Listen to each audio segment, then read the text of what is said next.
भारत नेपाल सीमा पर एसएसबी और नेपाल एपीएफ की बैठक। सीमा पार अपराध और तस्करी रोकने के लिए दोनों देशों में समन्वय बनाने की पर सहमति। बिहार के सीतामढ़ी जिला अंतर्गत सुरसंड 91वीं वाहिनी सशस्त्र सीमा बल एसएसबी के तत्वावधान में बाबा वाल्मीकेश्वर नाथ धाम के निकट पगडंडी के रास्ते दोनों देश के सशस्त्र बल गहन गश्ती करने के बाद भारत नेपाल सीमा पर एक महत्वपूर्ण समन्वय बैठक आयोजित की गई। बैठक की अध्यक्षता एसएसबी के सुरसंड इंस्पेक्टर सह कंपनी इंचार्ज शहनाज खातून ने की।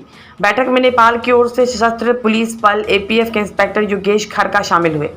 दोनों देशों के अधिकारियों ने सीमा से जुड़े विभिन्न मुद्दों पर चर्चा की। इनमें सीमा पार अपराध, मानव तस्करी और नशीले पदार्थों की तस्करी प्रमुख रहे। अवैध गतिविधियों पर रोकथाम के लिए रणनीति बनाई गई।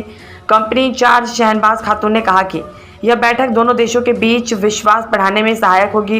उन्होंने सीमा सुरक्षा को मजबूत करने और सूचनाओं के आदान प्रदान पर जोर दिया। दोनों पक्षों ने आपसी सहयोग बढ़ाने पर सहमति जताई। यह पहल दोनों देशों के नागरिकों की सुरक्षा को ध्यान में रखते हुए की गई है। बता दें कि भारत पाकिस्तान के विवाद के बाद सभी सीमावर्ती इलाकों को हाई अलर्ट पर किया गया है, जिसके बाद से सीमावर्ती इलाकों पर आने जाने वाले तमाम लोगों पर सशस्त्र सीमा बल के जवानों के द्वारा पैनी नजर रखी जा रही है।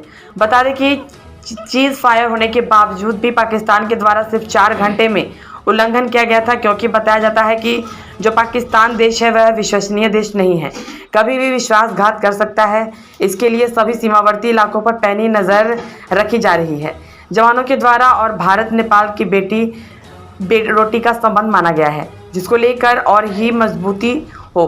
भारतीय और नेपाल सीमा पर तैनात जवानों और उनके अधिकारियों के साथ महत्वपूर्ण बैठक हुई, जिसमें कई सुरक्षा व्यवस्था को लेकर चर्चाएं की गई। मुख्य संपादक राजू कुमार सोनी की रिपोर्ट। आप सुन रहे थे एंकर मोनिका कुमारी से समाचार।